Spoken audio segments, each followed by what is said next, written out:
Good morning, ladies and gentlemen. I'd like to welcome you to the County Court at Law number 2. My name is Judge Terrence Holmes. I'm the presiding judge here at County Court at Law number 2.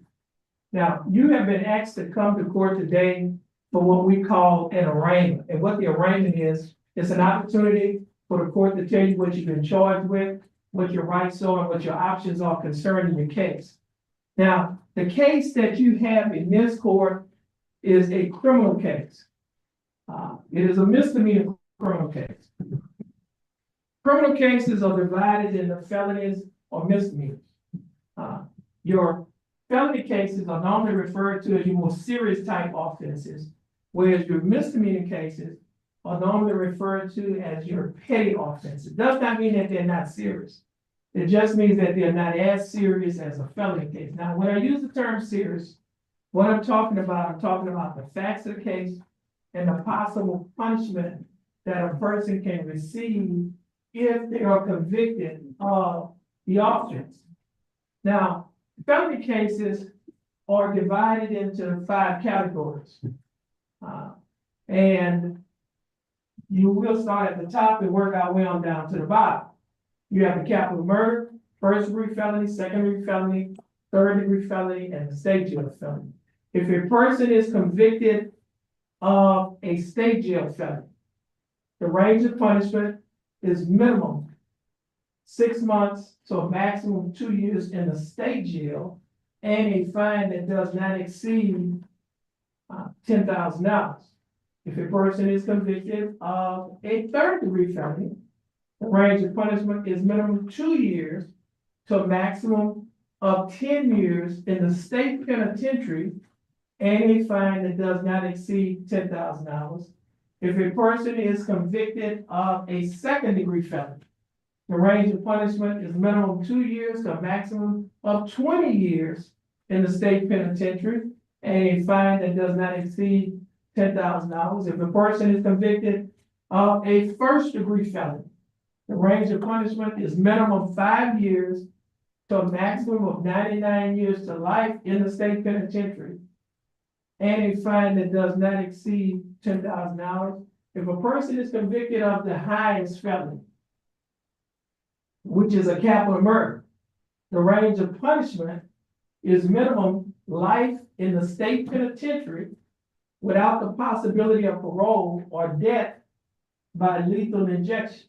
Now, as I mentioned to you earlier, your case is a misdemeanor case. We have a misdemeanor case in the court, so you don't have to worry about the felony offense. Now, misdemeanors are divided into 3 categories.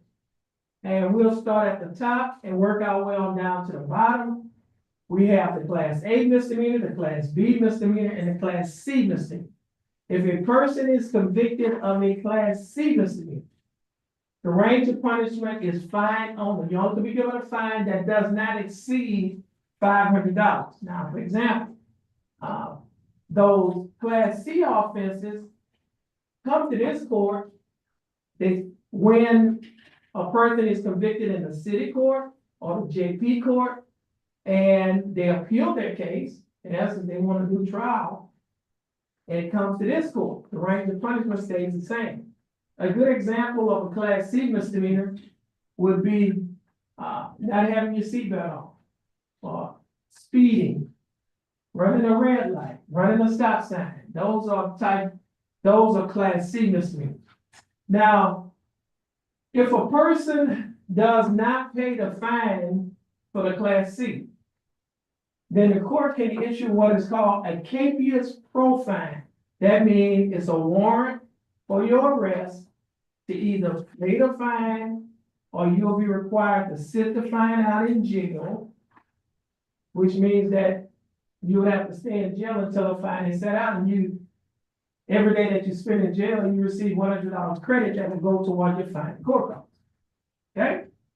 So the next highest misdemeanor is a Class B misdemeanor. Now, with the Class B misdemeanor, if a person is convicted of a Class B misdemeanor, the range of punishment is minimum 0 days to a maximum of 180 days in the county jail, or a fine that does not exceed $2,000, or you could be given both such fine and confinement. Now, the highest misdemeanor is a class A misdemeanor. Before I get to the class A misdemeanor, just an example of what a class B misdemeanor is, it could be, trespass. Okay, which means somebody's hanging out in somebody's, store, establishment, or, and they're home, outside the home, refusing to leave off of somebody's property. That's a class B misdemeanor. Now, class A misdemeanor, could be somebody's assault. It could be an assault where somebody fights somebody, okay, or hits somebody, assaults somebody, attacks someone. Or the injury is just bodily injury, it's not serious bodily injury, because serious bodily injury would be a felony. But just an assault, somebody got a black eye or something like that, that's a class A misdemeanor. Or if they have a DWI for the second time, that's a class A misdemeanor.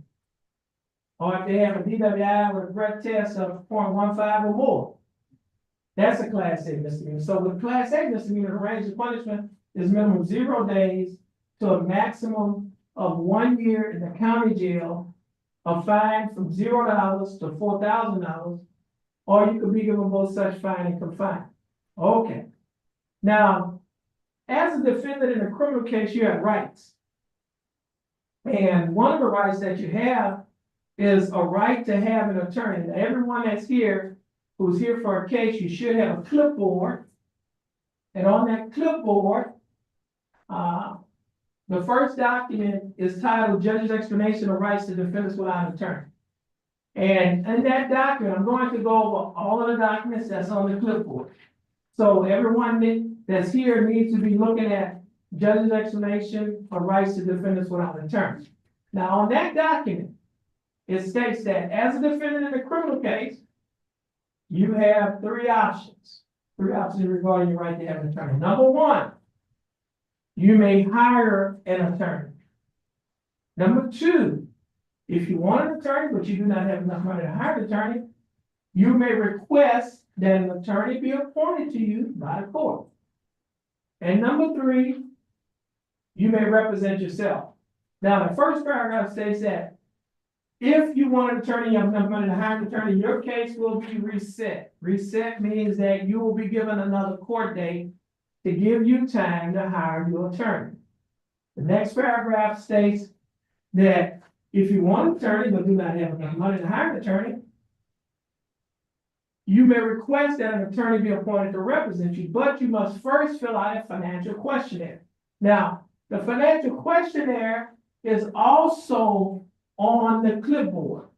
It is a document that is titled, it's a 3-page document that is titled Jefferson County Affidavit of Injuries. You have to fill out the entire first page. And on the second page, you will fill out the top portion that talks about defendant's oath, and in the middle portion which says unsworn declaration of defendants. And then you'll stop. Okay.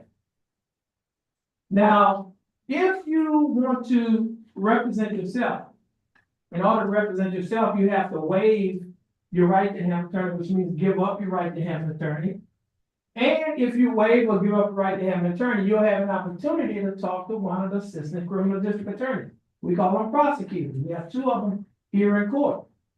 We have Attorney Haley Simmons and we have Attorney Andrew Hewitt. Now, you will have an opportunity to talk to them because you will be representing yourself. You will be your own lawyer, just like your lawyer. If you had a lawyer representing you, your lawyer will be able to talk to them. If you're representing yourself, you'll be able to talk to them. Now, you cannot talk to them unless you first sign a written waiver of your right to be represented by an attorney. The written waiver is another document on the clipboard that is titled Waiver of Counsel for purposes of entering guilty plea or proceeding to trial. Okay? You have to read and sign that document. Now, for those individuals who will be waiving their right to an attorney and represent themselves, that big paragraph near the bottom It states, be aware that there are dangers and disadvantages to self-representation. Waiving your right to an attorney and representing yourself may result in a worse outcome for you and your case, including the loss of significant rights and opportunities related to military service, possession of a firearm, housing and public benefits, child custody, immigration status for non-citizens, and employment. Now, if you choose to represent yourself, you may change your mind at any time and request that an attorney be appointed to represent you. Now, at the bottom of that document, the judge's explanation, it states in bold print, defendant's choice. Mark initials next to only one choice. If your choice is to hire your own attorney, then you'll place your initials on the first line to the left, and then you'll sign the bottom of this document where it says defendant and date it, and then you'll stop. And it's the only document that you would have to sign if you are wanting to hire your own attorney. This is the only document you have to sign. Okay. Now, if you want to request that an attorney be appointed to represent you, then you would have to place your initials on the third line to the left, sign the bottom of this document where it says defendant and today's date, which is January 28th of 2025. And then you will also have to fill out the affidavit, Jefferson County Affidavit of Indigence. Fill out the first page, top of the second page where it says defendant's oath, and near the middle where it says unsworn declaration of defendant, and then you'll stop.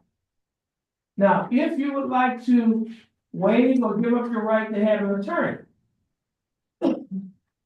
then you will place your initials on the last line on the judge's explanation, and then you will sign where it says defendant at the bottom of this document, and then you'll place the day's date where it says date, and the day's date is January 28th.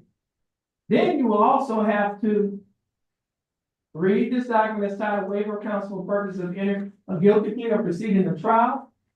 Once you read this document, then you will sign and date it, and then you'll stop.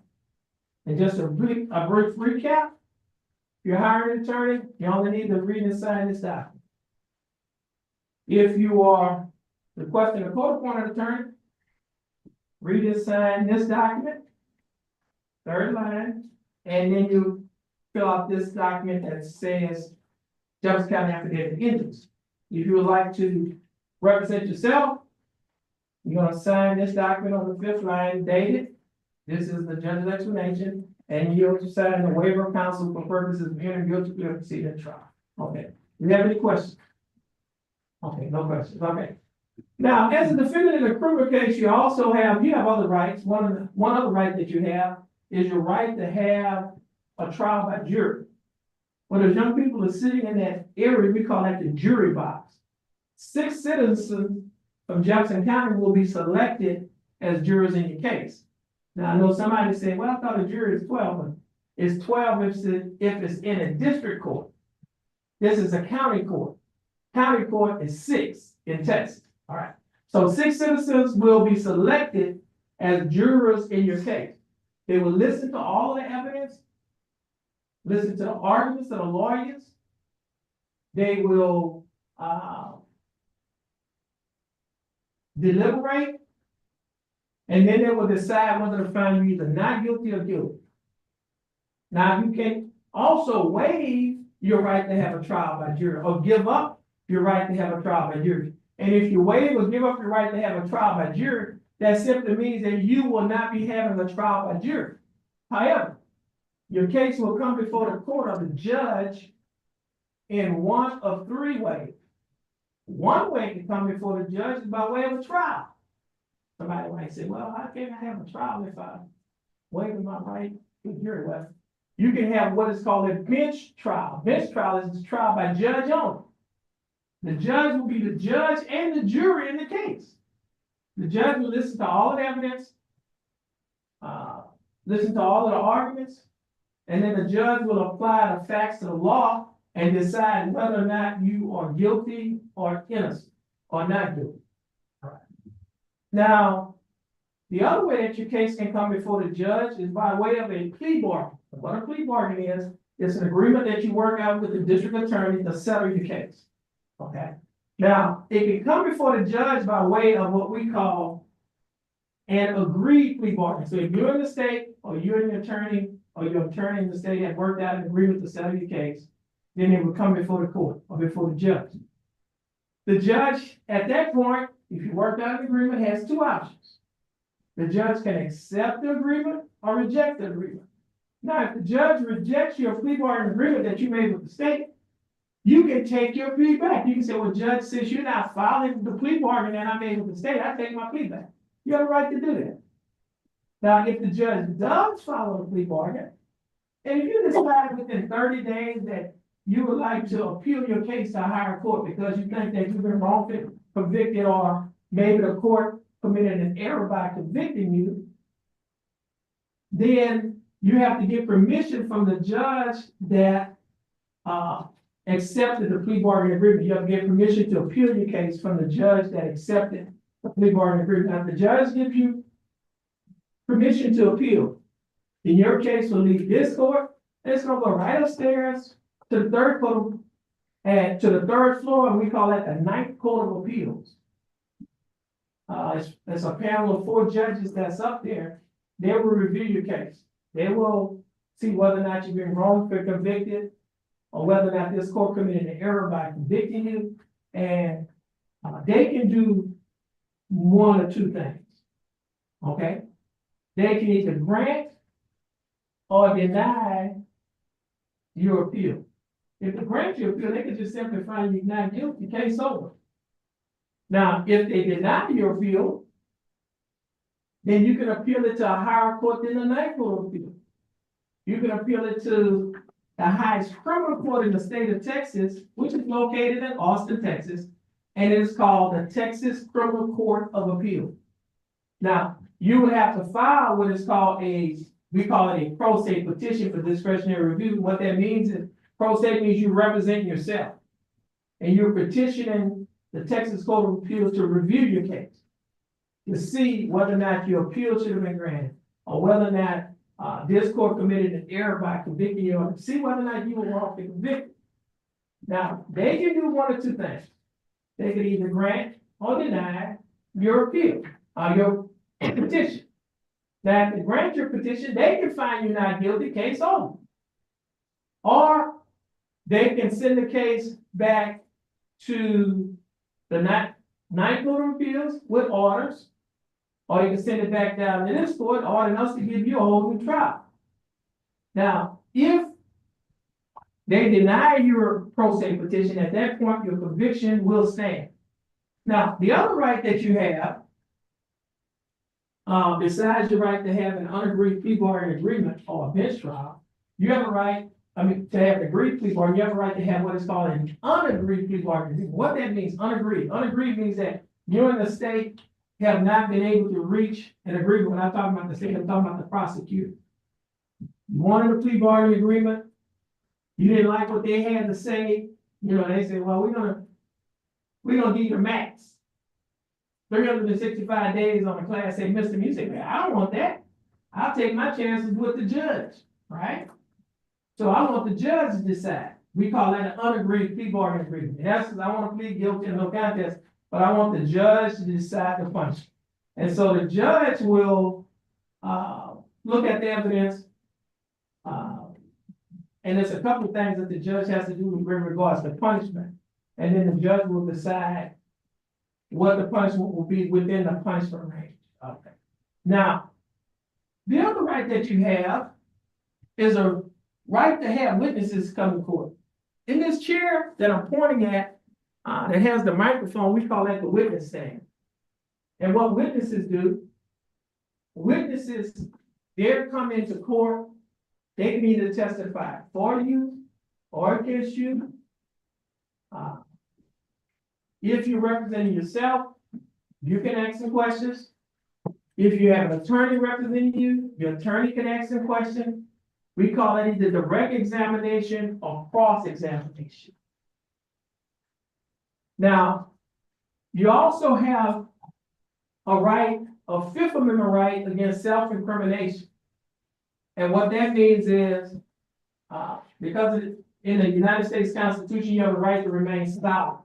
In essence, you have a right not to testify in your own case. We call that the Fifth Amendment right against self-incrimination. Now, that simply means that the state, the district attorney's office, the government cannot force you to testify against yourself in your trial. Now, I know a lot of times we watch a lot of shows on television like Law and Order, and you might see somebody on television, police come up to them, and they say, well, I take the fifth. Okay. Well, that means I'm not saying that. I have a right not to say nothing, and I'm not gonna say anything. That's the Fifth Amendment right, basically.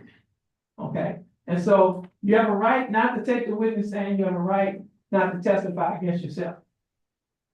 Now, you can waive, which means to give up your right to have your Fifth Amendment right against self-incrimination.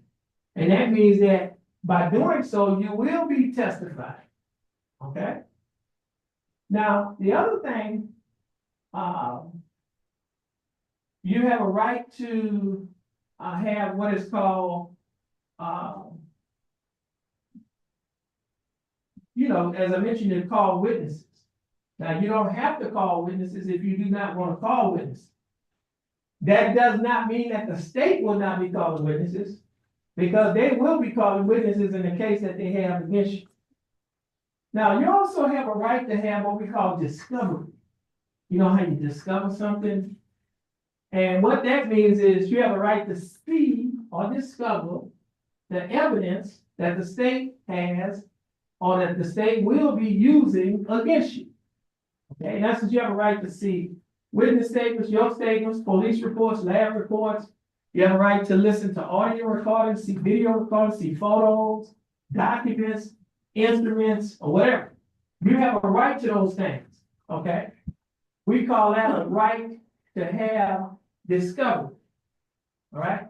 Now, you also have a right to waive or give up your right to have discovery, which means that you do not want to have access to the evidence that the state will be using against you, okay? Now, everyone that's here for a case, a charge has been filed against you, you've been arrested, placed in jail, and you're out of jail on bond. You're either out on what we call a cash bond, which means that you pay the full amount of the bond to get out of jail, or you're out of jail on what we call a surety bond, which means that you pay a percentage of the bond to a bondsman to get out of jail, or you're out of jail on what we call a PR or personal recognizance bond, which means that you did not have to pay any money to get out of jail. You were released under your own personal recognizance with a promise to appear here today in court. Now, every day that you have spent in jail, that jail time can be used as credit toward your punishment. So, for example, let's say you spent 5 days in jail. And let's say you and your attorney have talked to the district attorney's office, you worked out a plea bargain, and the plea bargain is for you to serve 5 days in jail. What that basically means is you would not have to serve any more time in jail, because the 5 days that you have spent in jail, you'll be given credit for that time. And you'll be given credit for time served. Now, if you spend 5 days in jail and the state is offering 7 days in jail as part of the plea bargain, that means you will only have to spend 2 days in jail. Why? Because you already have 5, we will subtract 5 from 7, and that leaves 2. Okay. Now, every day that you spent in jail also can be credited towards your fine and court costs. you will be credited, you are credited, $100 per day for every day that you spent in jail. So if you spent 5 days in jail, that's $500 credit. They just, offering you fine and court costs of $500, that means you won't have to pay anything because you already have paid $500 because of 5 days you spent in jail. And so they will tax and retire the fine and court costs, which means you won't have to pay it. Now, if they are offering fine and court costs of $700, and you spend 5 days in jail, which is $500, you won't have to pay $200 because we will subtract the 500 from the 700, that leaves 2. Now, you'll be required to pay $200 on the day that you dispose of your case. If you cannot pay it, no problem, because the law allows the court to put you on what is called a payment plan. And basically, what the payment plan is, you'll be given time to pay it off, okay, in small monthly installments. Now, somebody might say, well, even if they put me on a payment plan, I still won't be able to pay it because I do not have the income, I do not have a job. No problem. Why? Because the law allows the court, pursuant to Article 42.15 of the Texas Code of Criminal Procedure, to convert your fine and court costs to community service. Okay? And so every 1 hour community service that you perform at a nonprofit organization in the county, you will receive $12.50 that will go towards your fine and court costs at 1 hour of community service.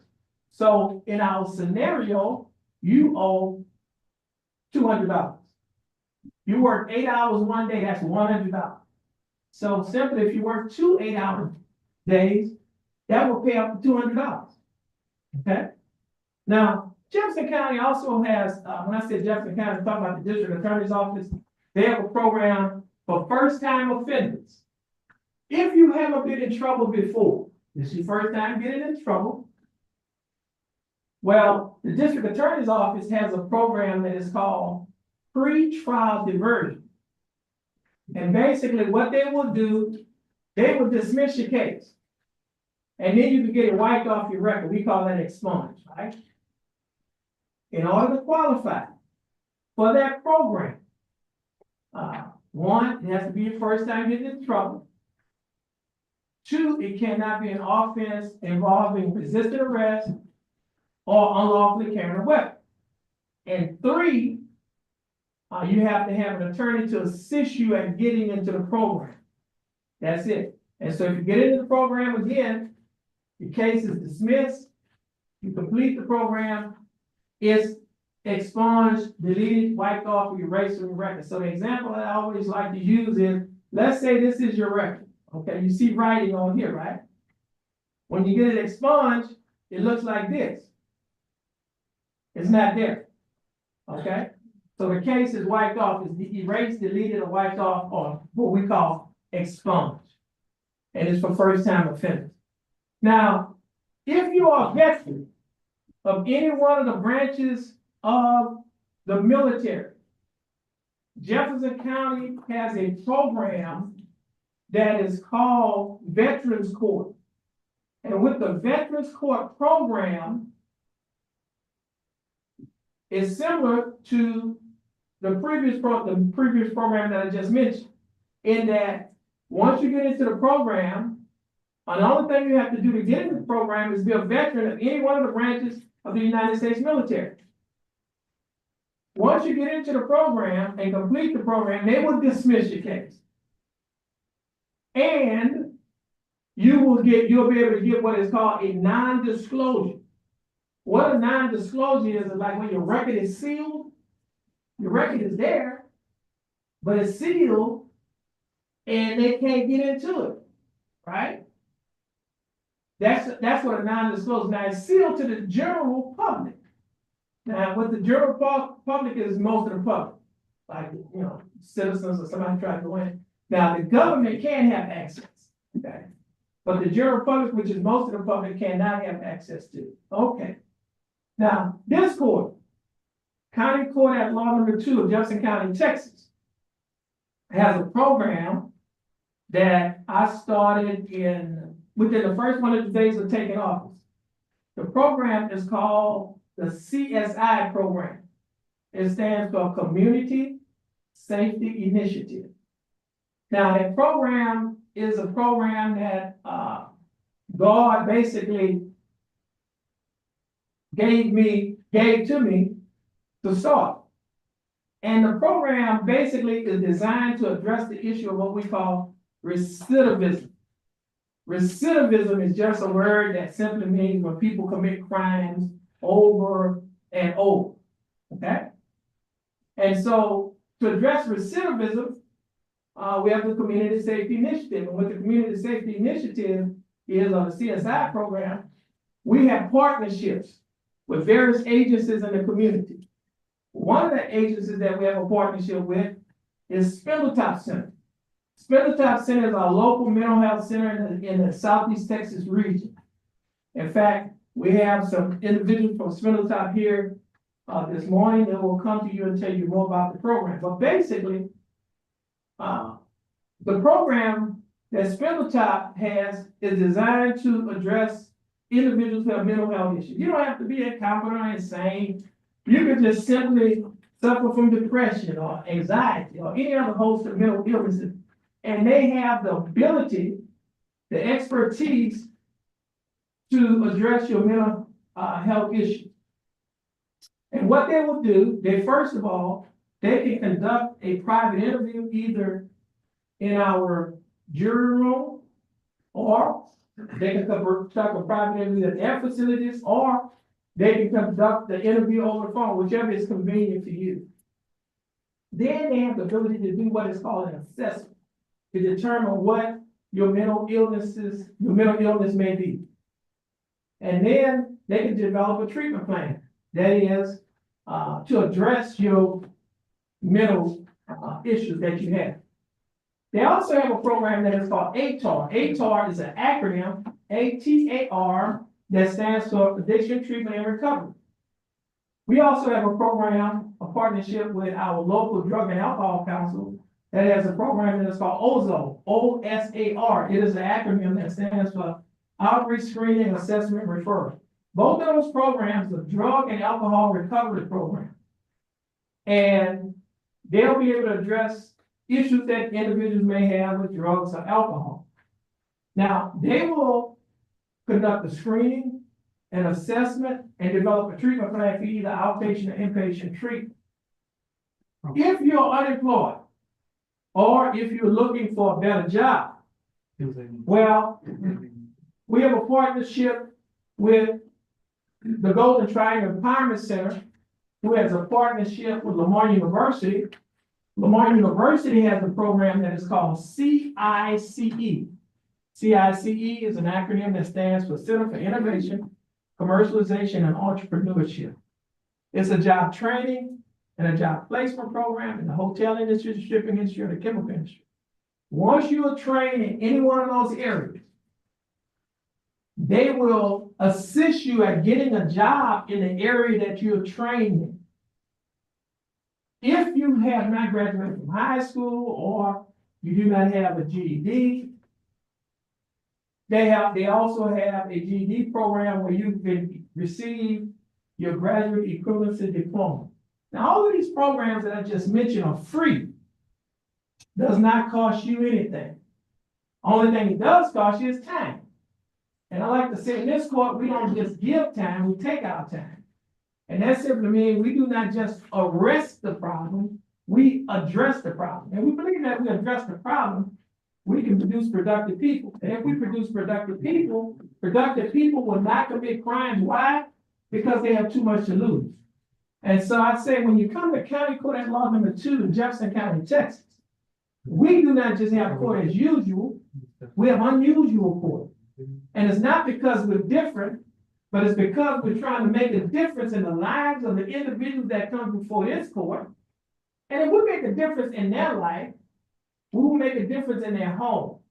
And if we make a difference in their home, we will make a difference in the community, because what comes out of the home goes into the community.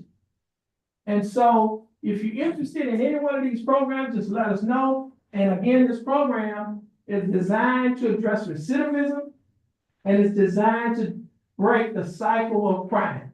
And that cycle of crime usually starts with an individual who does not have an education. You don't have an education, you can't get a job. You can't get a job, you turn to drugs and alcohol.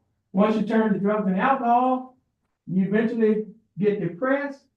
Once you get depressed, you commit a crime, and then we're back into the same old cycle. Okay?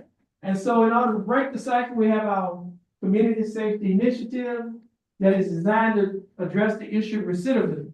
And as I mentioned to you earlier, we have some individuals from Spindletop.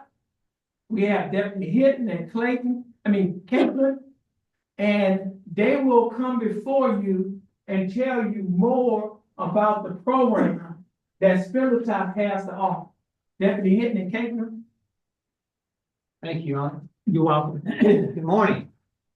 Like the judge said, my name is Steve Hinton, mental health deputy licensed by the state commission here with the sheriff's office. This is my coworker, Caitlin. Now, Caitlin is a qualified mental health professional. The reason we are both here today in this courtroom is because the judge cares about every single person who comes to the event. To see what the judge has found, and it's just as it's proved, is those who have legal issues commonly have mental health needs, such as use disorders, or sometimes just a lack of community resources to help you with a particular situation. Now, maybe this is your first time to be in court, could be your fifth time to be in court, there's still hope. In fact, what we're offering you today has the ability to change your life. But we're gonna need something from you. We're gonna need you to share that need with us. And Caitlin's gonna explain exactly how you can do that very privately. In the paper that I passed out to everybody when I walked in, all of the information is pretty basic: name, phone number. At the top where it says initial contact choice, whatever you choose, call, text, or email is how I will reach out to you. I will not reach out to you unless you check that box. And then a little bit under that, it says what type of general resources would you be interested in? You could put mental health, you could put utilities, housing, education, substance use. And like stated earlier, mental health isn't just depression and anxiety. It could be PTSD, it could be bipolar, schizophrenia, anything we can help with. And substance use is also alcohol and any drugs, even weed, anything small, big, or anything that you struggle with. And all the way at the bottom, it says, would you be interested in speaking privately today? And if you check yes, then once I get your paper, I listen for your name when the judge calls you, and once you're released from him, then I seek you out, and we can either talk in the back like you stated earlier, or you can request that I call you at a later time, text, email, all that. Also, I have a card here that I want to give you. It's actually the first resource connection we can provide you today. It has a 1-800 number on there. If you ever find yourself in an unsafe place, you can call that number immediately. And shortly, the court's going to go into recess. When it does, we'll be able to come out there. We'll visit with you. We'll answer any questions you have. I'll be giving this to everyone here. And we'll be able to provide whatever resources that you need at that time. Thank you, Ron. Thank you, Deputy Hinton and Caitlin. Okay, ladies and gentlemen, as Deputy Hinton mentioned, in a few minutes, we're going to go into what is called recess. And at that time, you'll have an opportunity to finish filling out the paperwork that you have. Now, that's going to take some time. And so if you need to use the restroom, there are two restrooms right out in the hallway. The men's restroom is in front of County Court and Law number 3, which is next door to us. And on the opposite side of the hall, in front of the 172nd District Court, is the women's restroom. Now, you'll be allowed to go out in the hallways, use the restroom, you can come back into the courtroom. Please do not leave the courthouse. If you leave the courthouse, name is called, you're not here, your bond will be forfeited, warrant will be issued for your arrest, and you'll be arrested, placed in the Jefferson County Jail. And we have to go through this process all over again. Okay? Now, also, if you need help or any assistance with filling the paperwork out, we have our court personnel who's here. I'll be helping them as well to help you fill out the paperwork. Okay? Now, if you have any questions at that point, we will be able to answer your questions that you have regarding filling the paperwork out. And so once you fill the paperwork out, we're gonna pick the paperwork back up. And we're gonna put you in one of three categories, either where you wanna hire an attorney, where you want to apply for court appointed attorney, or where you wanna represent yourself. And as I mentioned to you earlier, if you're representing yourself, you'll have an opportunity to talk to one of the two prosecutors that's in court to see if y'all can work out a plea bargaining agreement. Okay? So at this time, and we want everybody to, even though we're in recess, we're still in court. So conduct yourself accordingly. And just mention, as I want to mention to you, this proceeding is being aired on YouTube because all proceedings and trials pursuant to Article 1.24 of the Texas Code of Criminal Procedure, all proceedings and trials should be public. And so this is public. All right? So please conduct yourself accordingly. At this time, we'll go into recess. And if you need help, just simply raise your hand and then we'll come out and help.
Jefferson County Court of Law number 2 is back in session.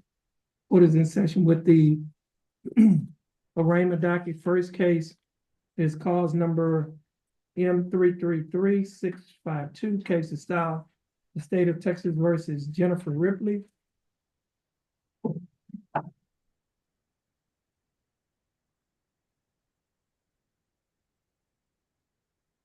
So Ripley, would you please come forward? Let me check our pockets. Okay.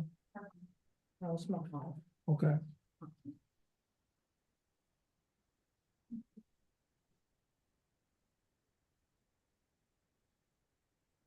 The record, your name is Jennifer Lynn Ripley. Yes, sir. How you doing, Miss Ripley? Pretty good yourself. I'm doing fine, thanks for asking. Now, Miss Ripley, I have before me two documents. First document is titled Judge's Explanation for Rights to Defendants Without Attorney. Do you recognize this document? Yes, sir. Is this your signature on the line that's titled Defendant? Yes, sir. And are these your initials on the line that state like to represent yourself? Yes, sir. I also have another document that is titled Waiver of Counsel for Purposes of Entering a Guilty Plea or Proceeding to Trial. You recognize this document? Sir. And is this your signature on the line that's titled Yes, sir. Defendant? Ms. Ripley, before you sign and initial these documents, did you read the documents? Yes, sir. Did you understand what you read? Yes, sir. And is everything in these documents true and correct to the best of your knowledge? Yes, sir. Now, Ms. Ripley, you had an opportunity to talk to the prosecutor, is that correct? Yes, sir. And you rejected the offer, is that correct? Yes, sir. You still want to go forward with your case? Yes, sir. Okay.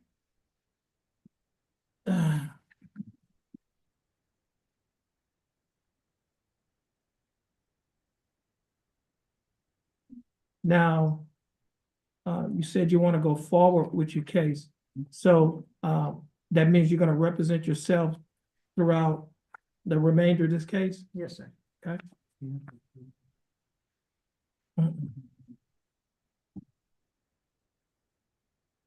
Now, that's going to require a couple of resets, which means the case is going to be reset, to give you time to give the prosecutor's office to get what we call discovery on the case. Also, the case at some point is going to be set for trial. Yes, sir. And you will represent yourself, that's correct? Yes, sir. Okay, now, Ms. Ripley, I need to read something to you, and this is from the case of Beretta versus California, as 422 US 806. And let me, I need to ask you a couple of questions. Have you ever studied law? No, sir. Have you ever represented yourself in a criminal action? No, sir. Do you understand the charges against you? Yes, sir. Are you aware of the maximum penalties for your charge? No, sir. Okay, it's a Class A misdemeanor. And as I mentioned to you on voir dire, the range of punishment is minimum 0 days to a maximum of 365 days in the Jefferson County Jail, or a fine that does not exceed $4,000, or you could be given both such fine and confinement. Yes, sir. Now, you may be eligible for one or two types of probation. One type is called unadjudicated probation, which means if you successfully complete that probation, you will not have a conviction on your record, and you may qualify for what we call a non-disclosure. And the other type of probation is called regular probation, which means that with that type of probation, you will have a conviction on your record. You understand that? Yes, sir. Now, are you familiar with the exact elements of your charge? No, sir. Okay. Do you realize that if you're found guilty, that you could be assessed anywhere within the punishment range from the minimum to the maximum? Yes, sir. Are you familiar with Texas rules of evidence and Texas case law? No, sir. Do you realize that the rules of evidence in Texas case law govern what evidence is admitted? And in representing yourself, you must abide by those rules. Yes, sir. For example, how do you conduct a voir dire examination? Do you know how to conduct a voir dire examination? No, sir. Or what are the grounds for excusing a juror for cause? Do you understand that? Yes, sir. You do? Okay. Well, give me an example. How do you excuse a juror for cause? Isn't that what you said earlier about that I excuse the jury and I accept you as my jury and my judge?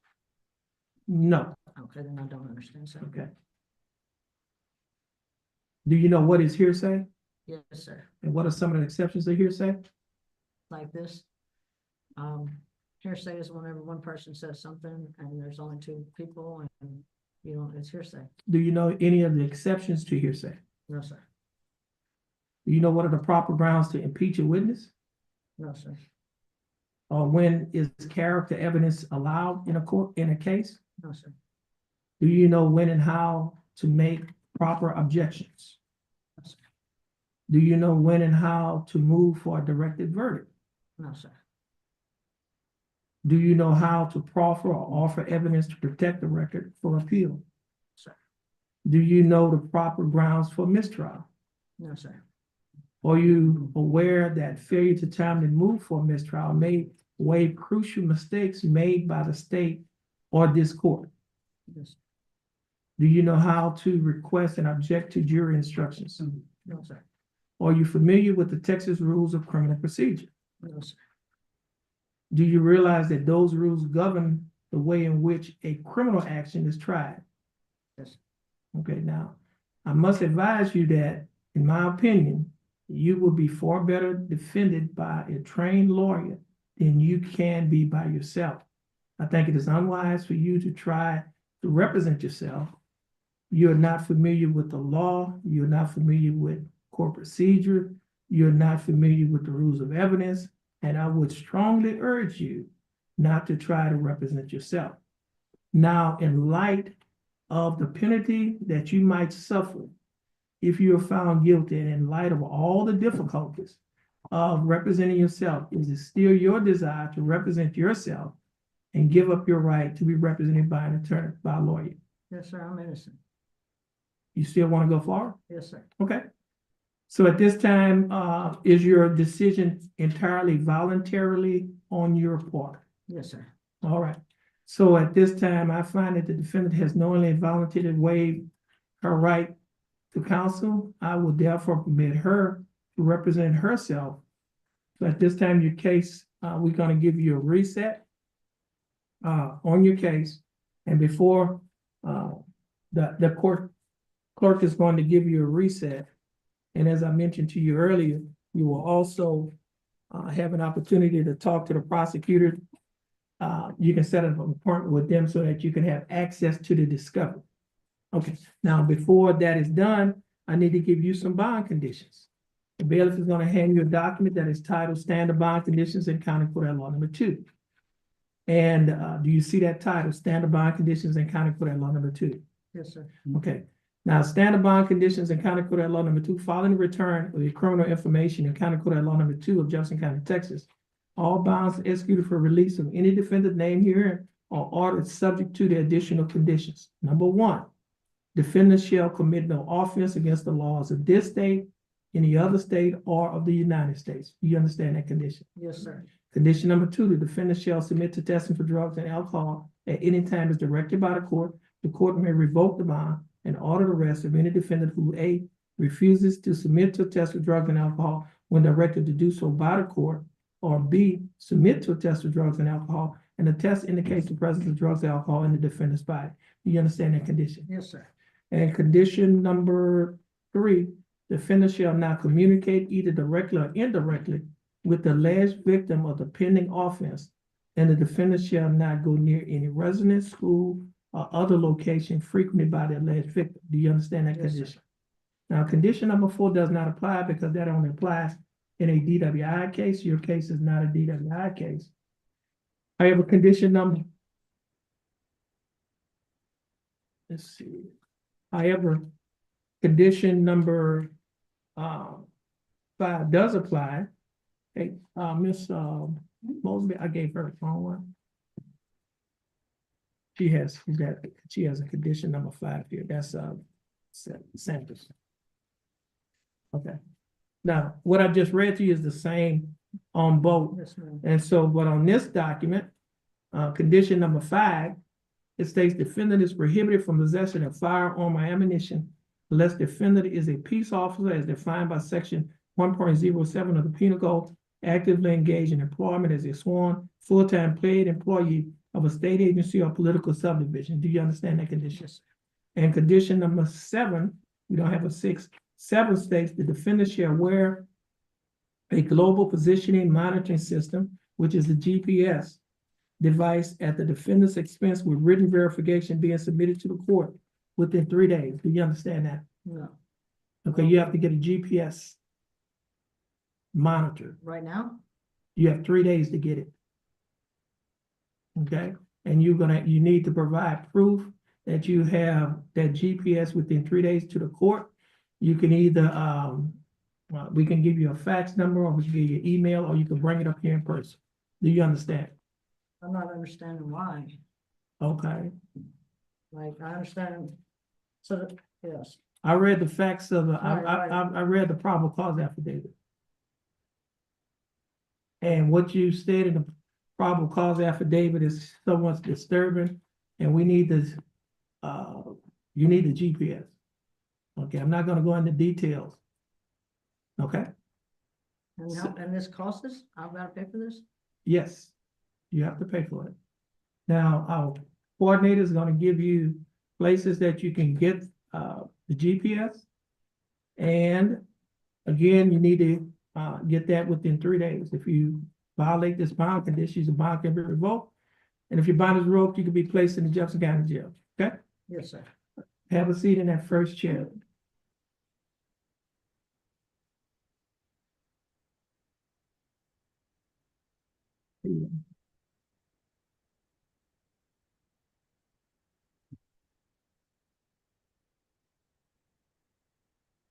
Alberto Rojo.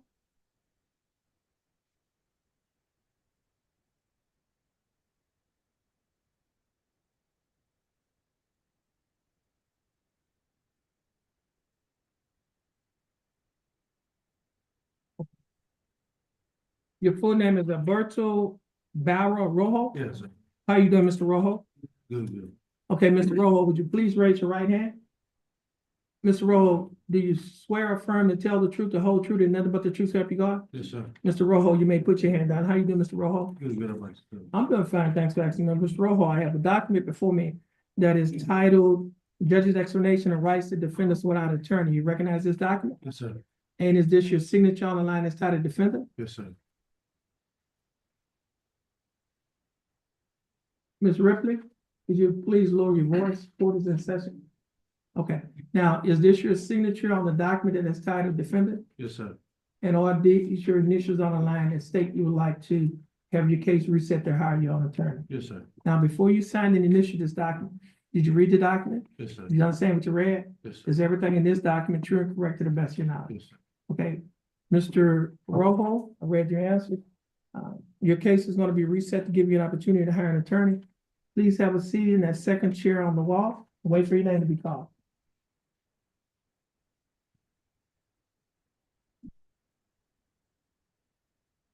Jordan Livingston.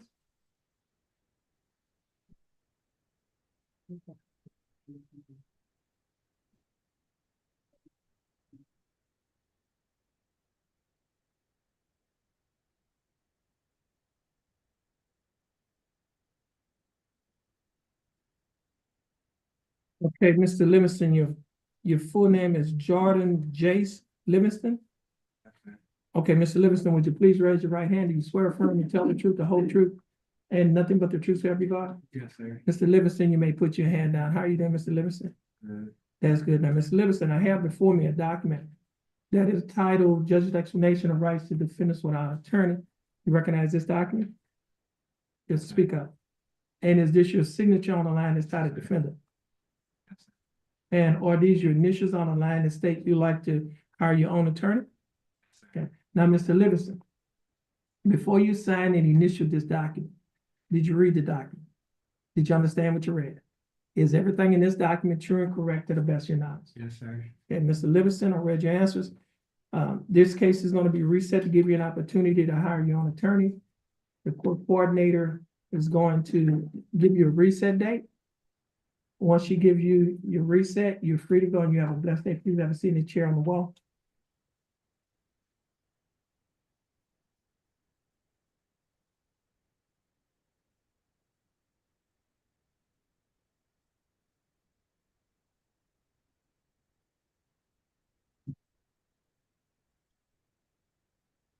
Michaela Taylor.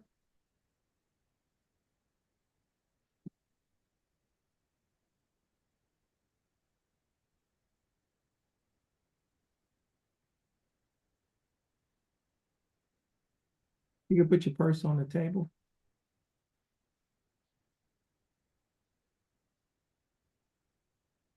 Miss Taylor, your full name is Michaela Taylor? Okay, Miss Taylor, would you please raise your right hand? You swear firm to tell the truth? That door is locked, sir. Would you please raise your right hand? Okay, do you swear to affirm to tell the truth, the whole truth, and nothing but the truth to help you God? Okay, you may put your hand down. How are you doing, Miss Taylor? I'm doing fine. Thanks for asking. Now, Miss Taylor, I have before me two documents. The first document is titled Judge's Explanation of Rights to Defendants Without Attorney. You recognize this document?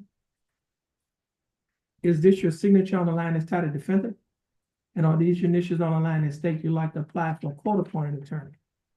I also have another document that is titled Jefferson County Affidavit of Indigence. Do you recognize this document? On page 2 of the same document, there's a signature above the line that is titled Defendant. Is this your signature? Ms. Taylor, before you sign and initial these documents that I just showed you, did you read the documents? Did you understand what you read? Is everything in these documents true and correct to the best of your knowledge? Ms. Taylor, I read your answers. Based on your answers, you meet the eligibility requirements for the appointment of a court-appointed attorney. The attorney that will be appointed to represent you in this case is Attorney Todd LeBlanc. Attorney LeBlanc will be given information to contact you, and you will be given information to contact him. Our court coordinator will give you that information. Once she gives you that information, you'll be free to go, and you have a blessed day. Please have a seat in that second chair on the wall. Next case is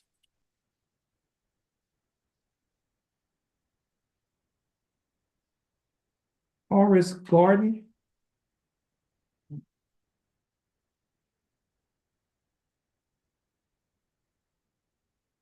Mr. Garden, your full name is Horace V. Garden? Horace Gordon the fifth, Okay. sir. Oh, they got the V as a middle name. What? No, it's What's your middle that's a name? suffix. I don't have a middle name. Well, they put it, I'm just looking at the docket, they put it in the wrong spot. The V is a Roman numeral for 5. Maybe I'm not supposed to be here. No, I don't know about that. Yeah. Yeah, that's correctable. Okay. Now, Mr. Gordon, Yes, sir. would you please raise your right hand? You swear affirm to tell the truth, the whole truth, and nothing but the truth, so help you God? Yes, sir. You may put your hand down. How are you doing, Mr. Gordon? I'm doing great. Okay, I see now, Mr. Gordon, you didn't come here alone. Yes, sir. Okay, you have a whole host of people who's here with you, right? Who's here with you? My grandparents and my mom. Your grandparents and your mom. Okay, thanks for coming down here with your grandson and your son. Now, Mr. Gordon, I think I know your grandparents. Okay, is that correct? No, I'm not asking them, not you. Yeah, I know your grandparents. And just for the record, now, we have never, in fact, this is my first time meeting you. Yes, Okay, sir. now I met them on, I guess, many occasions. And just for the record, we've never talked about the case. Is that correct? Okay. So, state, any conflict? Okay. Now, Mr. Gordon, I have before me a document that is titled Judge's Explanation of Rights to Defendants Without Attorney. Do you recognize this document? Yes, sir. And is this your signature on the line that's titled Defendant? I just printed. I didn't sign. Okay, so that's your name? Yes, sir. Okay. Are these your initials on the line that state you like to have your case reset to hire your own attorney? Yes, sir. Now, before you sign and initial this document, did you read the document? Yes, sir. Did you understand what you read? Yes, sir. And is everything in this document true and correct to the best of your knowledge? Yes, sir. Okay. Now, Mr. Gordon, your case is going to be reset to give you opportunity to hire an attorney. Now, before you leave, I like to tell young people, particularly young people who come to court with their parents and grandparents, a lot of times, as young people, I used to be young one at some point. How old are you? The 24, 23. 23. You know what? I was 23 for 365 days. Okay. And, you know, at that time I had friends. Yeah, I still have friends, but you know, we had friends. You know, you have friends too. You might have a friend that you might say is your BFF or your ride or die. They'll be with you through thick and thin. Okay. Yes, sir. And but on days like today, the person that you consider your ride or die, your BFF, is not here. But you know what? Your BFF is here in the sense that it's that lady that you call mama or mother. Okay. It's those people that you call your grandparents. I don't know if you call them papa or mama. I don't know what you call them. But those are your ride or die. Okay.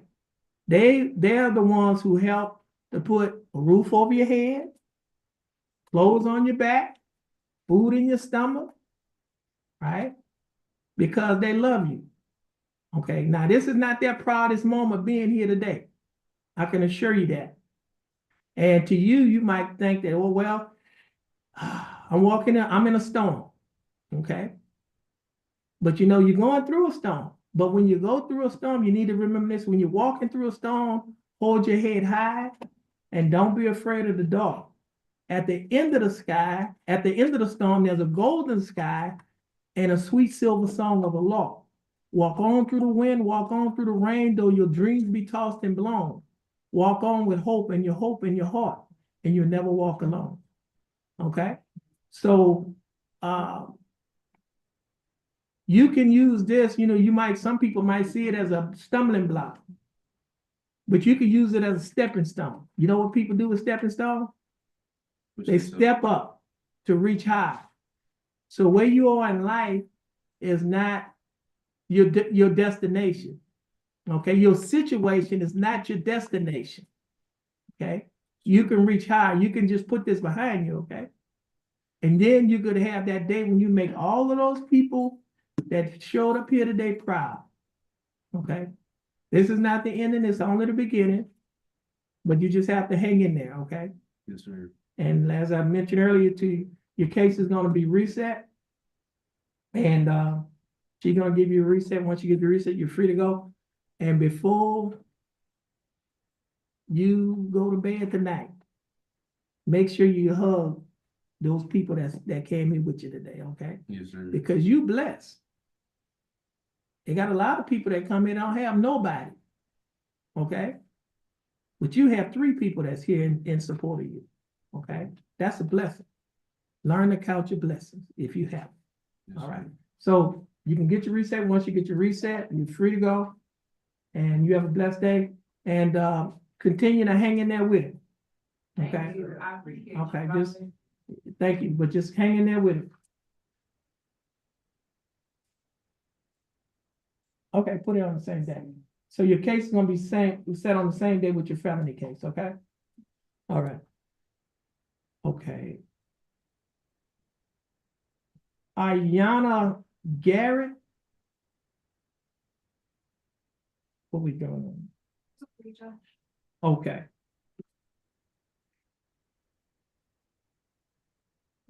You can come on up.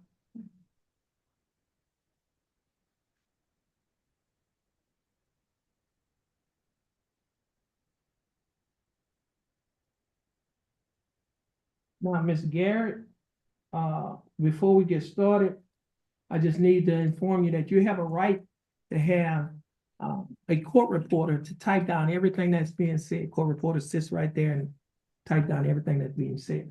You also have a right to waive or give up your right to have a court reporter, which means if you do not want one, you don't have to have one. Do you understand? Yes, sir. Now, do you waive or give up your right to have a court reporter? Yes, sir. Huh? Yes, sir. You do? Okay. Now, one more thing.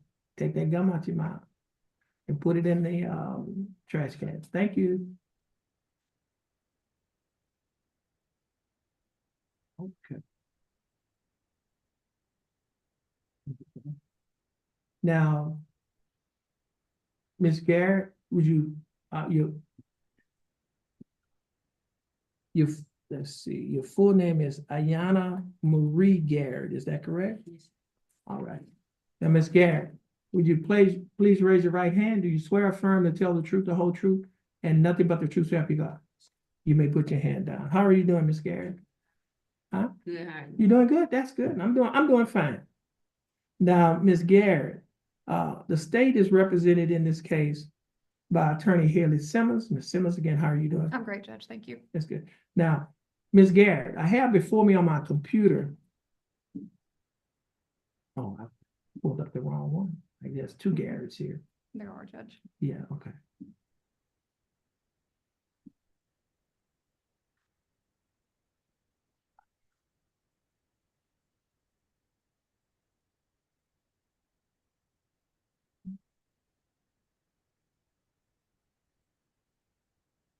Okay. Now, Ms. Garrett, I have before me on my computer a document that is titled Information. This information was filed by the Jefferson County District Attorney's Office. In this information, it alleges that you, Ayana Marie Garrett, on or about October 17th of 2024, while you were in Jefferson County, Texas, that you committed the Class B misdemeanor offense of theft. Do you understand what you have been charged with? And to this charge, how do you plead? Guilty, not guilty, or no contest? Are you pleading guilty freely and voluntarily? And are you pleading guilty because you are guilty? Ms. Garrett, that does a lot. Okay. Also, I also have before me a document on my tablet that is titled Misdemeanor Plea Admonishments. Do you recognize this document? And on page 2 of this same document, there are a set of initials in 2 locations. The first set of initials is below a paragraph that is titled waiver, and it's next to a line that is titled guilty. Did you place your initials AG on this document in that location? The second set of initials is below a paragraph that is titled discovery admonishment, and it is next to a statement that reads, I do not wish discovery of the evidence. I waive my right to request discovery in this case and choose to enter a plea of guilty or no contest. Did you place your initials on this document? On page 3 of this same document, there's a signature above the line that is titled defendant, is this your signature? And on the next document that's titled trial court certification of defendant's right of appeal, do you recognize this document? And is this your signature on the line that's titled defendant? At the top of this document, there are 2 boxes checked. The first box that's checked states that this is a plea bargain case and you have no right of appeal. Do you understand that statement? The second box that's checked states that you're waiving your right to an appeal, which means you're giving up your right to an appeal. Do you understand that statement? Now, Ms. Garrett, I also have before me a document that is titled Jefferson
that you first acknowledge.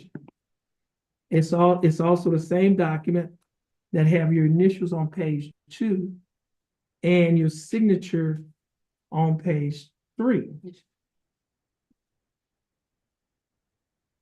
Is it all right for the state to use this document as evidence in your case? Okay, no objections. State's exhibit number 1 will be admitted. Ms. Garrett, is there any evidence that you are currently mentally incompetent to stand trial? Okay. Ms. Garrett, I will accept your plea of guilty. I will find that you are mentally competent to stand trial. I will also find that your plea and waivers were freely and voluntarily given. State, do we have a plea bargain agreement? We do, Your Honor. And what is the agreement? In exchange for defendant's plea, the state's offering 1 year deferred probation, $300 fine, 40 hours community service, and court cost. What is that court cost? 277.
Okay. Now, Ms. Garrett, the state is offering that you serve 1 year deferred adjudicated probation. During the 1 year probationary period, you'll be required to pay a fine of $300 plus court costs of $277. You will also be required to pay a probation fee of $60 a month, a year analysis fee of $15 a month, and a reimbursement fee of $15. Your total monthly installments, that is the total amount that you will be required to pay each month, is $136 a month. Will you be able to pay the $136 each month? Yeah. You will. You will also be required to perform 40 hours of community service. And you will be required to adhere to the other standard terms and conditions of this probation. Ms. Garrett, do you understand the state's offer? Yes, sir. Do you think that the state's offer in your case is fair and just? Yes, sir. And do you accept the state's offer? Yeah. Okay, I'll follow the plea bargain agreement that you have entered into with the state. Ms. Garrett, if you successfully complete this probationary period, this case will be dismissed. It would not result in a conviction on your record, and you may qualify for non-disclosure. You can talk to an attorney about the non-disclosure.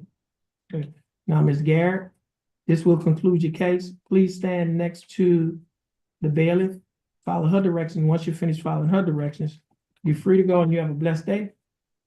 Roger Garrett, cause number 24 CCCR 2672.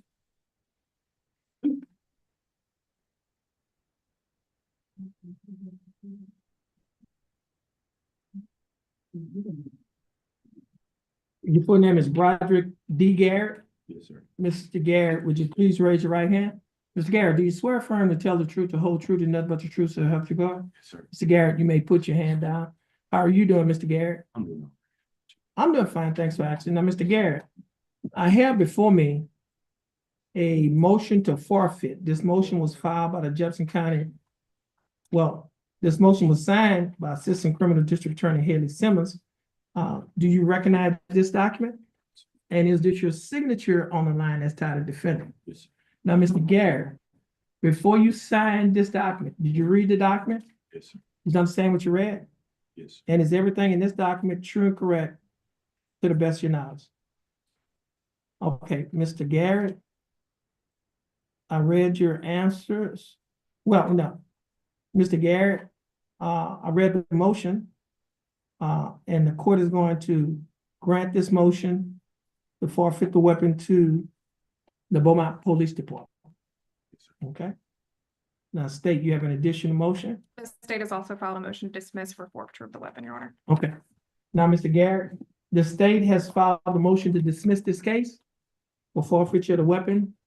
And I'm signing this motion to dismiss this case. Now, Mr. Garrett, you'll be able to get a copy of this dismissal from our court coordinator before you leave. Once you get a copy, you're free to go. And you have a blessed day. You too.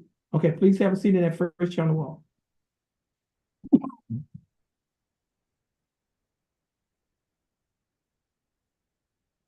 Victavia Sanders.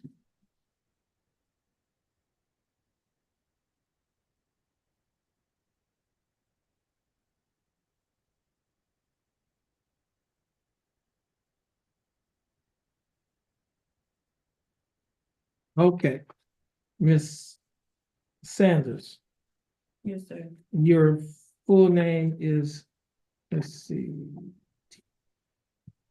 Sanders. Victavia Sanders? Mhm. Ms. Sanders, would you please raise your right hand? Swear affirm to tell the truth, the whole truth, and nothing but the truth, so help you God? Yes, sir. Ms. Sanders, you may put your hand down. How are you doing, Ms. Sanders? I'm good. That's good. Ms. Sanders, I have before me two documents. First document is titled Judge's Explanation of Rights of Defendants without attorney. Do you recognize this document? Yes, sir. Is this your signature on the line that's titled defendant? Yes, sir. And are these your initials on the line that state you'd like to apply for court-appointed attorney? Yes, sir. I have another document that is titled Jefferson County Affidavit of Indigenous. You recognize this document? Yes, sir. And on page 2 of this same document, there is a signature above the line that's titled defendant's signature. Is this your signature? Yes, sir. Now, Ms. Sanders, before you sign and initial these documents, did you read the documents? Yes, sir. Did you understand what you read? Mhm. And is everything in these documents true and correct Yes, sir. to the best of your knowledge? Yes, sir. Ms. Sanders, I read your answers. Based on your answers, you meet the eligibility requirements for the appointment of a court-appointed attorney. And the attorney that will be appointed to represent you in this case is Attorney John Macy. Attorney Macy will be given information to contact you.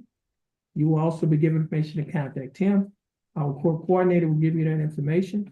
Once you get the information, you'll be free to go. Now, before she gives you that information, I'm going to hand the bailiff a document that is titled Standard Bond Conditions in County Court at Law Number 2. I'm gonna go over this document with you.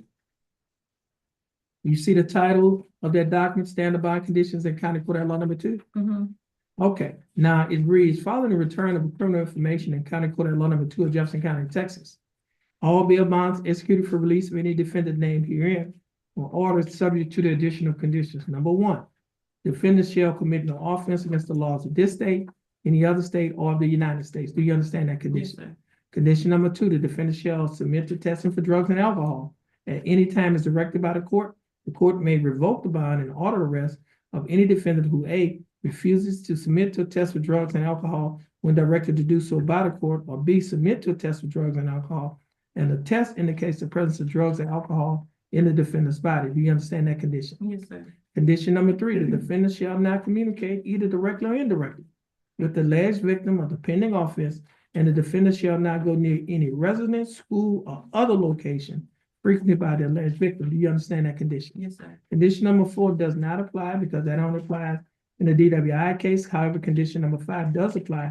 And condition number 5 states defendant is prohibited from possessing a firearm or ammunition unless defendant is a peace officer as defined by section 1.07 of the Penal Code, actively engaged in employment as a sworn, full-time, paid employee of a state agency or political subdivision. Do you understand that Yes, condition? sir. Now, if you violate any one of these conditions, your bond can be revoked. And if your bond is revoked, the warrant will be issued for your arrest. You'll be arrested and placed in the Jefferson County Jail. Do you understand that? Mhm. Okay. Now, Ms. Sanders, Go and have a seat in that second chair on the wall and wait for your name to be called. Once your name is called and finish at the one, you're free to go. You have a blessed day. That you said our code appointed was? Um. Who, who's a court appointed attorney on? She wants to know who's the court appointed attorney. Yeah, John Mason. Macy. Okay.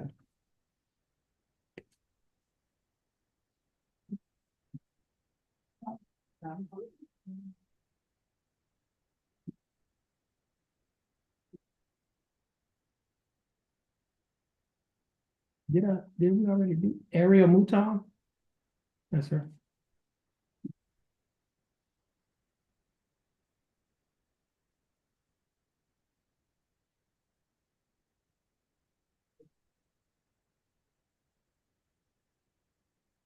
Ms. Mouton, your full name is Ariel. Ariel Nelson? Yes, sir. Nelson Mouton? Okay. Ms. Mouton, would you please raise your right hand? We swear affirm to tell the truth, the whole truth, and nothing but the truth, so help you God. Yes, sir. You may put your hand down. How are you doing, Ms. Mouton? I'm doing fine, thanks for asking. Ms. Mouton, I have before me a document that is titled Judge's Explanation of Rights to Defendants Without Attorney. You recognize this document? Yes, sir. Is this your signature on the line that's titled Defendant? And are these your initials on the line that state you'd like to apply for court-appointed attorney?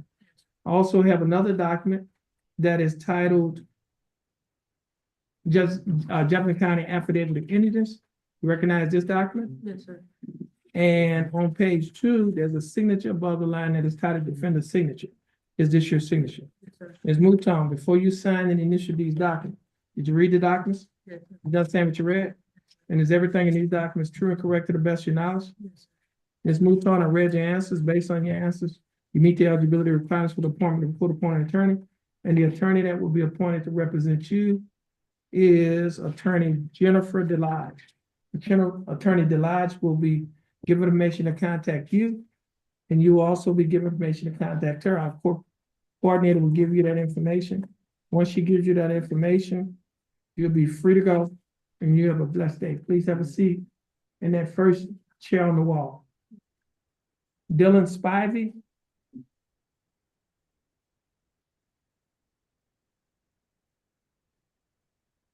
Mr. Spivey, your full name is Dylan Spivey? Yes, sir. Spivey, would you please raise your right hand? Swear affirm to tell the truth, the whole truth, and nothing but the truth, so help you God? Yes, sir. Mr. Spivey, you may put your hand down. How you doing, Mr. Spivey? Good, how are you? I'm doing fine, thanks for asking. Mr. Spivey, I have before me two documents. The first document is titled Jefferson County Affidavit of Indigence. You recognize this document? Yes, sir. And is this your signature on the line that's titled Defendant? Yes, sir. And are these your initials on the Yes, sir. line that state you'd like to apply for court-appointed attorney? Yes, sir. I also have another document that is titled Jefferson County Affidavit of Indigence. You recognize this document? Yes, sir. On page 2 of the same document, there's a signature above the line that is titled Defendant's Signature. Is this your signature? Yes, sir. Now, Mr. Spivey, before you sign and initial these documents, did you read the documents? Yes, sir. Did you understand what you read? Yes, sir. And is everything in these documents true and correct Yes, sir. to the best of your knowledge? Yes, sir. Mr. Spivey, I read your answers. Based on your answers, you meet the eligibility requirements for the appointment of a court-appointed attorney. And the attorney that will be appointed to represent you in this case is Attorney Ryan Matuska. Attorney Matuska will be given information to contact you, and you will be given information to contact him. Our court coordinator will give you that information. Once she gives you that information, you'll be free to go, and you have a blessed day. All right. Next case, next two cases are Helen Kathleen Reyes.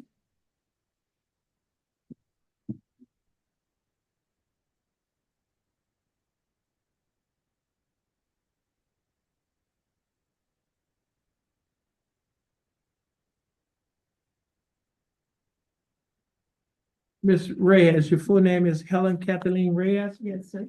Ms. Reyes, would you please raise your right hand? Do you swear or affirm to tell the truth, the whole truth, and nothing but the truth to help you God? Yes, sir.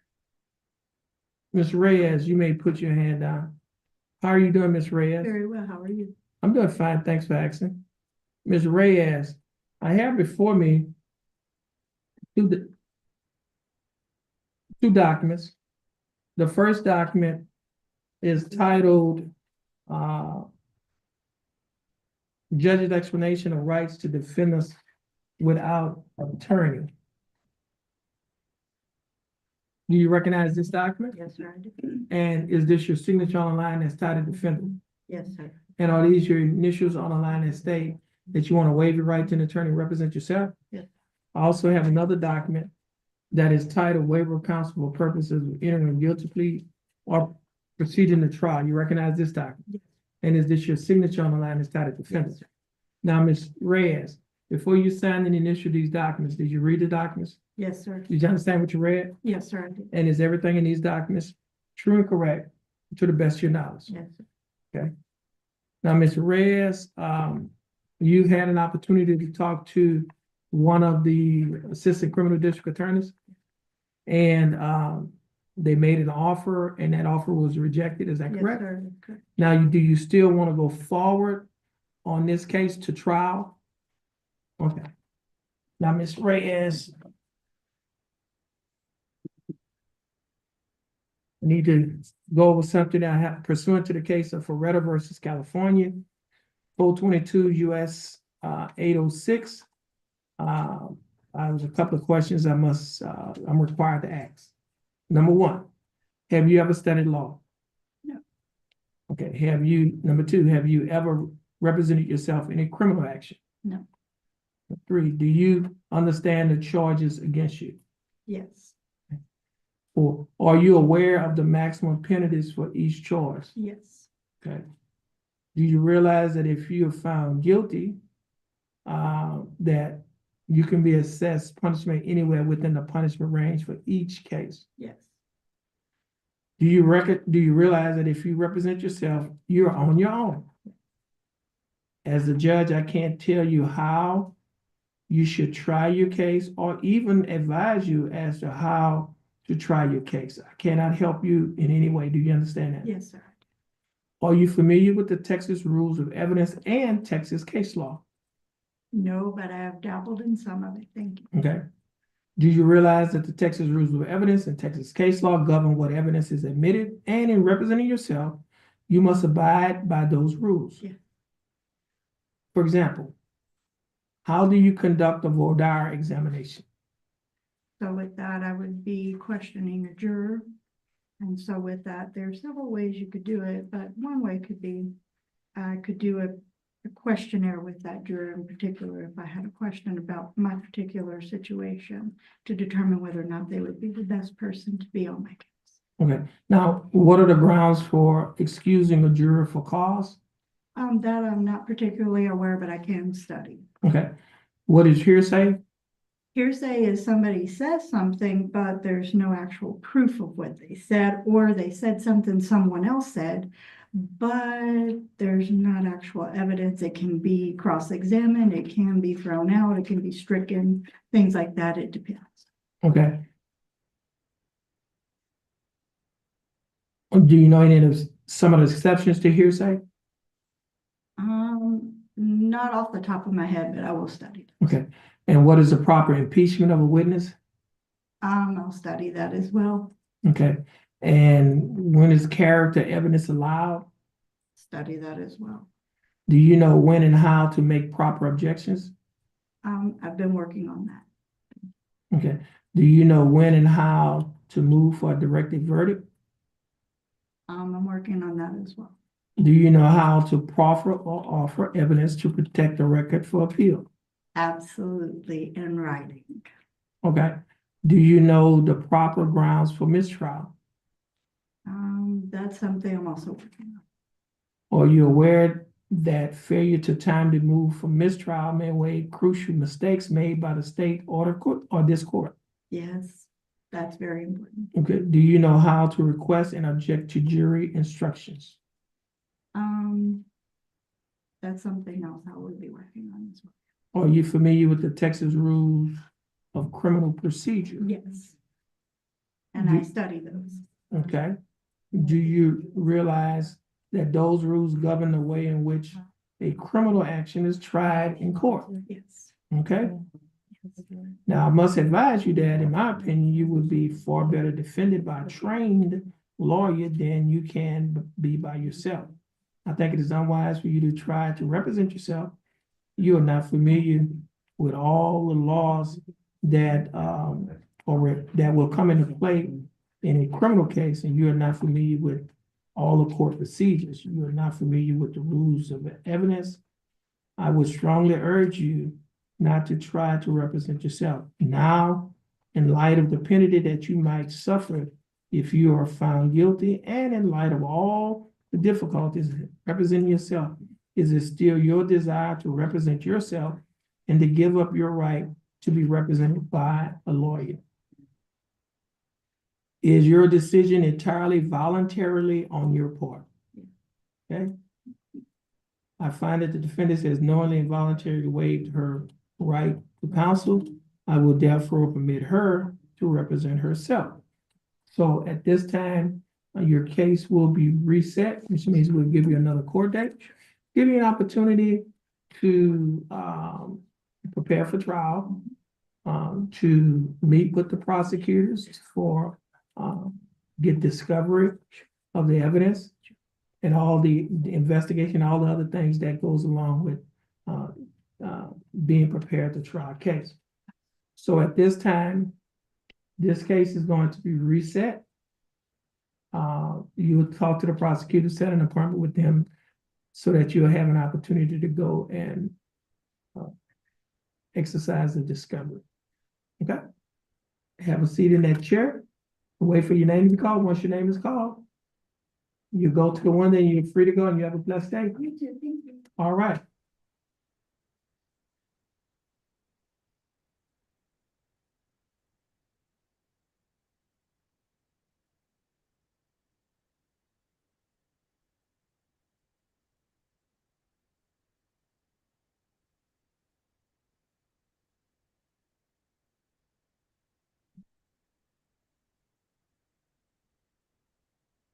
Okay.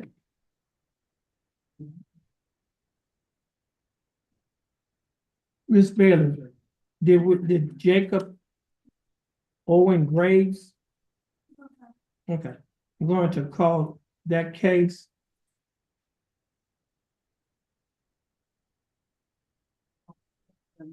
Okay, hold on, I see it's something about an attorney. Yeah, let me. You say Jacob Graves? Jacob Owen Graves. Right, so right, this shouldn't have been on your Raymond docket. He has like 3 or 4 cases. And, it only showed like he was, Chris only wanted representing him on one. When you go through the documents, he's representing him on all 3. So he has an attorney. Right, and if one case is set from March the 12th. This is a little crucial. So all of them are set from March the 12th, and he also has a warrant. Yeah, I saw that the other warrant. That's Yeah, why I was he does confused. have a warrant. And I did put that on that day as well. Now, when is that? March 12th. One of his cases is already set for March 12th because they didn't. He has 4 total. Right. So all of these on March 12th.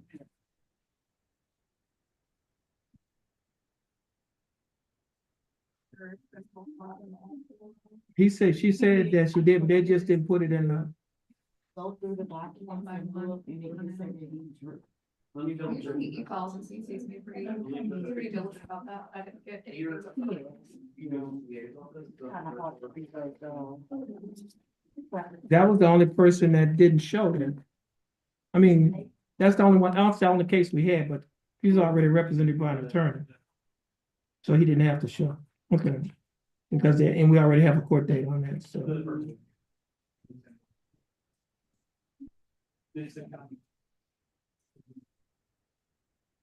Okay.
Okay, next case is cause number 24 CCCR 2826.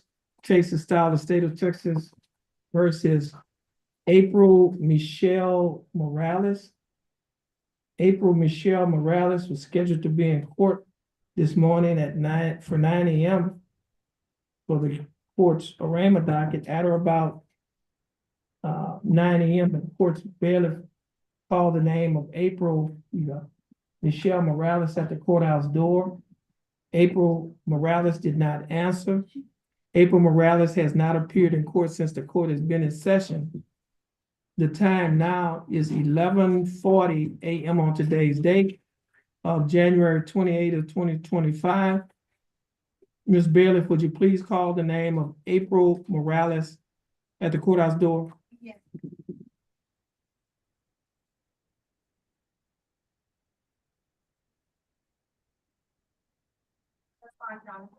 April Morales' name was just called again at the courthouse door.